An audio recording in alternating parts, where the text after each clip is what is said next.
disclaimer, we're not here to say he's a good guy or a good person, right? But the NFL has been squatting on him for a while now. He started pretty much a 14-game suspension last year because he wasn't signed by anybody. Because if anybody signs him, he'll be put on the exempt list. Then they'll go through the process of determining his status. So you sign the guy and you can't even use the guy. So he's unsigned. Now on Twitter today, me and a guy from the Posse was talking about this today, and I was trying to let him know that, hey, the issue is not what Antonio Brown wants. He has no leverage. It's about what's his status going to be when he gets signed. Because the exempt list is coming. Is he going to be free? Is it going to be another suspension on top of the 14 games already served, effectively last year? So we have to look at it totality-wise. Missed the whole year last 14 games. Sign him now. Is it again? He has a lot of cases, of course, but the man is serving his penance, if you ask me, guys, because 14 games is okay. He lists that much of salary because really, you hurt him in his pockets, right? So he hurt him in his pockets in that regard. So not saying he's a good guy, but the man's rights have been squatted on, guys. So your thoughts?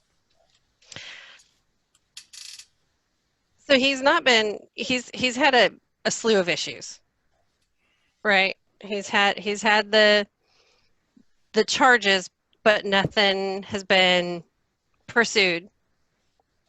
Nothing he's been convicted of. Nothing that's really been investigated yet that I have been able to see or find.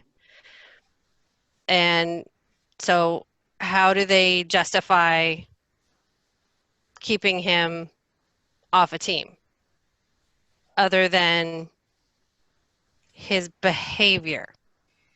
But then you can look at some other people in the league who have been continual behavior issues, and they get their hand slapped, and then they're right back out there the next Sunday with minimal suspensions, if anything. And there's a big inconsistency there. But AB is kind of his own worst enemy because he can't keep his mouth shut. And the thing for me was when Drew Rosenhaus dropped him, because Drew Rosenhaus, he don't drop no one. He wants that big money star, and he wants that big money name. And when he dropped him, and he said on January 16th of this year that I'm conditionally terminated his contract until he seeks help, you got to put the brakes on. And I think that's where the NFL went, there's more going on with this issue, and we're going to take a step back. But then that just goes to their inconsistencies. Yeah, I agree with that. And, if we want to take Antonio Brown for his word, which is hard to do, but he did say that he's been seeing the therapist that the league told him to see and wanted him to see and going to his counseling and whatnot. And I have kind of a different issue with this. And my take on it is the whole commissioner exempt list in general. The commissioner exempt list was really, started like in 2009 when it was first brought with Michael Vick and the Eagles placed him on there. And then in 2010, I think, when Jeff Demps was placed on there by the Buccaneers and removed him, he wanted to try out for the Olympics. And then it wasn't until 2013 or 14 with Ray Rice and those guys that it really changed to where the commissioner took all the power with it. And why didn't the NFLPA fight back on that? Why is this even being allowed to be, basically hung over Antonio Brown's head? Like we've said, none of us like the guy. None of us think he's a good guy. None of us, even thinks that he is deserving of the money or the accolades or whatever. But the guy has talent, and the guy has served quite a bit of a suspension in the terms of NFL policy and NFL past precedent for what he's done, especially since it's only civil.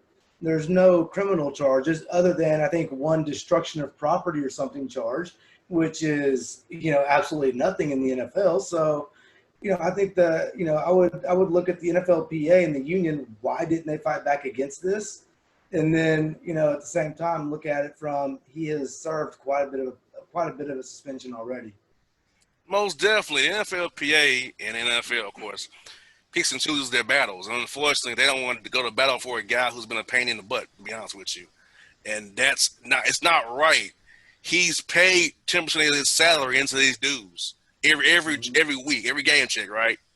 You need to defend one of your members. I don't care how wrong he is to a degree, but you have to defend your member if he's like within the rights of the NFL. Because say right now, say for instance that, hey, we're in a pandemic, I'm not getting paid for covering the Atlanta Hawks, right? And you come back to me next year and try to tell me, okay, JR, we can't give you any money. Well, you didn't pay me for this year, then you can pay me next year too. I don't believe that's wrong. I'm gonna call my NBA Writers Association people like, hey, what's going on here? We need to do something about the Atlanta Hawks. So, as Bobby said, it's right. But at the same time, though, while it's, as Florio, I believe, would say, the union is legally obligated to fight for AB and fight for his rights. Yes. How many of the union has AB burned in the past? Now, in the recent past, he seemed to have made up with pretty much everybody, because we see him, hell, it's like every other week or every week there's a new Instagram video of him working out with, NFL players. But at the time, he had been burning a lot of people in his own locker rooms and whatnot, and really burning that union, membership or brotherhood, unionship. Yeah, most definitely. I think the other thing too is, kind of taking a minor step back, is look at how the NFLPA embraced Brandon Marshall when it came out about his borderline personality diagnosis in 2011, I think it was, and how everybody rallied around him to, lift him up and make concessions for him to, oh, well, that's why he was the way he was in Denver and Miami. Oh, so how do we help him get better? How do we go forward with this? And it was because, and here's the difference, he learned, he apologized, and he meant it. And I think if there was a little smidge of humility in AB, just a smidge, you would probably see the NFL step up, possibly. And I don't know, and this is just weird, and it might just be a woman thing, but you can tell a lot by somebody's eyes. And y'all are men, so you didn't do this. I watched Dancing with the Stars religiously. AB was on there, and I was not a fan of his when he was in Pittsburgh. I thought he was a showboat. I thought he was a loudmouth. But I was like, man, can he run? Man, is he good. I don't want him on Dancing with the Stars. And then I saw his eyes. And I looked at my husband and I went, that is a troubled kid, but look at how sweet those eyes are. And then he comes to Oakland and we were so excited. And we're watching Hard Knocks and I went, no, this is not going to end well. This is a hot mess waiting to happen. That was a hot mess and it just got worse. But someone needs to step up and help him get better. Because no one gets better until someone helps them. And that's the NFLPA's job, and they're not doing it. As a union, as a brotherhood, they're not doing their job. Well, are they doing their job, though? Because look how many players he's working out with. Look how many players are vouching for him openly. Guys like Russell Wilson and big stars that have a lot of credibility already. It seems to me like it might be that he's doing what he needs to do, and he still has his obviously occasional outburst. But even this last one was really controlled and mild-mannered, especially compared to previous ones. It seems like maybe he is doing it, and the NFL's just dragging their feet like they're prone to do, because they apply different rules to every single case that comes through. Got that right. And yeah, that's true. I need to see a little more than just a few weeks, and when he could make it work with, Derek Carr and Tom Brady, I mean, come on. Well, Tom Brady wanted him. I know that Tom Still Brady, does. both Derek Carr and Tom Brady have said, they would be willing to take him back if. There's always that if, though. Tom Brady had him living in his guest house. Yeah. So, I mean, they do need he obviously burned a little bit of a bridge there. You know, he burned the walkway. He needs to help rebuild that. Well, I think what it was when that case came down, the Patriots was like, "No, we're done." That was it. The Mhm. last one. Yeah, it was like, "Yeah, we're done with you." And then he talked about Robert Kraft. I'm like, Bad. "Wow, Yeah. yeah, AB, you can't do that. You can't clown a powerful man in the individual. This is like me going talking about Adam Silver, and then I'm gonna get a job further than I am now. Mhm. You know, I But still, Yep. can't do that. but or that's how much it speaks to his talent. The fact that he can go after the guys that he's gone after, and yet teams are still interested in him. Teams Yes. have talked to him. Teams have expressed interest. They're just waiting on the league to do something. That speaks to the guy's talent. Yes, and like you said, if you can play, they'll make room for you. And they don't care about how Mhm. bad you are. Like Ray Rice couldn't play anymore. That's why he was gone. Plain and simple. Oh, that's a hot button issue with me. I think, and I will tell you as a woman, Ray Rice is so unpopular, and I'm sorry, ladies, but Ray Rice got boned. He got screwed so bad, and I know it is an unpopular take, but that man apologized.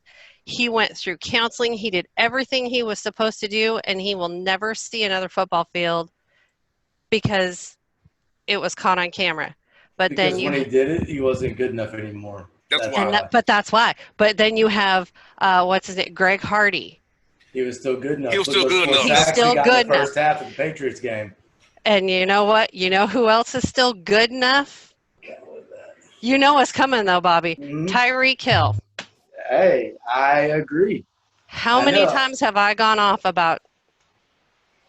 I still get tweets and DMs about my takes on Tyreek Hill. And as much as I respect the guy's talent, There is no place I don't for know. that in the I NFL. have a hard time with it. Hey, if you are a bad guy, you can play. They'll still give you a contract. That's what it Yep. boils down to, unfortunately.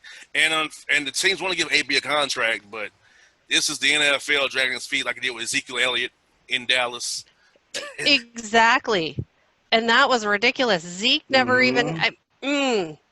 If Ray Caruth would have gotten out of prison in 2 years after he murdered the mother of his child and messed up his own child and still could have played, some NFL team would have offered him a job. Yep.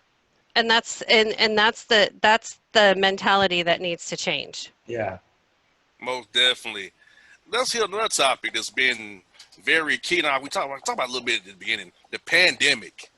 And for me, guys, I'm not optimistic about this because I live in Georgia, and Bobby, you're in Texas. We see what's going on right in our backyards here, and I mean, it's every day 4,000 cases, 100 deaths. So in right here in my backyard. So think about the Atlanta Falcons. Mercedes-Benz Stadium. Do you really want to go in there and watch the Falcons play? Well, really, no fans is kind of what happens every Sunday with the Falcons anyway, so it doesn't matter. It's like every Sunday for the Falcons, right? No fans. But it's like really. Or I'll go to a Miami Dolphins game or a Buccaneer game and really feel safe. Like I wouldn't feel safe, and the NBA had a bubble in Orlando. The NFL, they're in your home markets, and guys are going home at night. They may go out to a bar. They may go see a woman or a man, whoever they prefer. They may go see somebody and bring it back and make it spread like a wildfire. So my concern is guys who are pre-diabetic or diabetic who don't know they're pre-diabetic, have blood pressure issues, asthma, some respiratory issue, where a guy just being young and dumb and just wanting to do something brings it back in the locker room, spreads like wildfire, and now we have an issue. And that's why I'm saying I don't think the NFL is going to better pull this off. It's going to be a hiatus before it gets done, but I don't see how they pull off this year. I'm not optimistic about it, just based on what I saw from the NBA and what I'm seeing case-wise and all over the country, and what guys are going to do. I don't see it. It'll be interesting to see how baseball goes. You know, with it being opening day today, it'll be interesting to see how this 60-game season for baseball goes and how much they can contain it with how they've separated out the baseball season. And then with hockey, and how they can contain it with the hockey. But I'm about an hour south of Seattle, and I'll tell you what, I am down with no fans in the stands for two reasons. One, I just can't wait for stadiums like CenturyLink and the Chief stadiums to be empty, and those little perks that those teams get to go bye-bye, because everything will be out in the open. And then you're going to see true talent in those stadiums. You're going to see who can ball and who can't, and I'm excited for that. Second, I just want my football. I don't care if there's people in the stands. I can't get to an actual game anyway. So I'd rather just sit in my chair with my beer, my food, and enjoy it, where I can lose my mind and yell and scream and be happy and know that I'm safe. But I do know, and I understand what you're saying, and I know that they're not going to be able to just put these players in their little bubbles and in these hotels and hope that, you know, these rookies aren't going to go out and explore and get all excited, especially when they head to Vegas. You know, you know, they're going to lose their minds, and it can be a big problem, because I think we saw a bit of this COVID stuff at the end of mid-season last year with the flu that was going through the locker rooms last year. You know, I think that you're going to see places in the South, here in Dallas, Houston, anywhere in the South, basically, where whatever capacity is allowed in the stadiums. And we know that these governors are going to allow people in the stadiums. They're going to be filled up to the capacity they can. When there's going to be games, that's going to be the question. We already saw now in Major League Baseball, well, Juan Soto of one of the teams, I don't follow baseball that closely, but he, I know, is on PFT, that he got found to be positive. He played in a game where he was exposed to the entire team and the opposing team or whatever. And that's going to happen in the NFL. These guys aren't in a bubble. They're not going to respect the rules. I live in the Dallas area. I've driven around downtown and seen the places. The bars are packed. They are full. I've seen some of the players' cars at places. I know, but it's not hidden. They're not going to hide from it. It's going to spread. It's inevitable. And when they're going to test for it, they're going to find it. And eventually one of these super obese guys, or one of these guys that has an even unknown health problem, is going to be severely hurt by it, if not killed. And then we'll see what happens.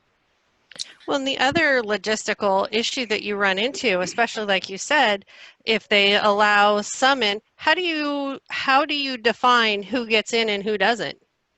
You got season ticket holders. How do you tell season ticket holder A they can come in but B can't?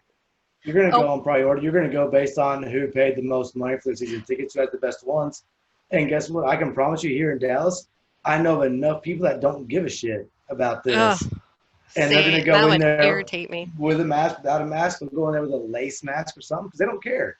There's enough people down here. I see them, and half the ones that I see in the stores without masks or flaunting the rules are the ones that are the most risk. I'm like, you're the one on the electric scooter because you can't walk because you're so whatever disabled. You're the high risk person. Those are the people down here that are going to go to the games no matter what. Yeah, we see a lot of that up here in Washington too. A lot of people,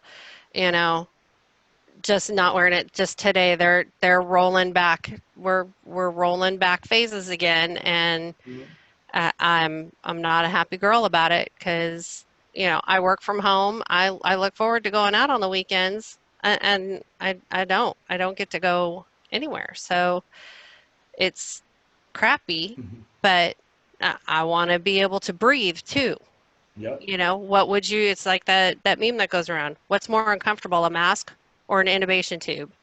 So just follow the rules, people. It's not that hard. Well, here in Atlanta, I can tell you, we've turned a popular club here into an indoor pool party. Not a great idea. We have concerts at clubs. We have club parties being promoted right now, and I'm like, really? Why? And I'm just like, people, there's a pandemic here in we're we're in a pandemic, guys. What are we doing here in Atlanta? I don't understand it, guys. I don't get it. I'm just perplexed by it, and I'm hoping for football. But if I don't have football, how do I deal with it? You know. And Yeah, I mean, I think we all know that the people who are flaunting the rules and not doing what needs to be done to get this under control, like they've done in so many other places across the world, are going to be that vocal minority that are screaming the loudest when games have to be canceled. yep, they will be. And we need sports at times like this to keep people from just completely losing their mind. It's you have to have things to look forward to, or it's just depression sets in, and then you just things start to come out, just the negative side of everybody starts to come out, and you can't have that. You can't have that, because it's not like you can go out and do good works in your community because, oh yeah, you can't leave your house. You can't go out to a restaurant because, oh yeah, you can't leave your house. It's great for businesses like Postmates and all the food delivery services and stuff, because that's how we eat out on the weekends. We find all our little local places, and that's who we order from. But I need my sports, I hear that. and that's where I get my entertainment. Like, it's this weekend is Comic-Con at home. And for the first time ever in my life, I'm stoked because I get to go to Comic-Con, but I don't have to leave my house and I can wear my jammies. So, it's exciting. But I'd be happier there, but whatever. I'd rather be healthy. You got that right. I'd rather be walking and breathing than being carried in a box by six. I always That's say, right. you know. Well, this has been a great segment here, guys. I like what we're doing here. Hope we can get more people involved as we do this over the weeks here, find a topic and just roll with it and talk about it here free form on the Boss Man Show, because we can do that now because I have a video capabilities now to do whatever. I've been cleared to do what I want to now, thank God for that. So I can expand the brand that way. I appreciate you guys' support, and hope the more the posse gets on with us, we can get more people online with us, talk about these topics. Maybe we can answer some of their questions too. We can take some of their questions. And It'll be fun. what Florio won't read, we will read it. We sure can.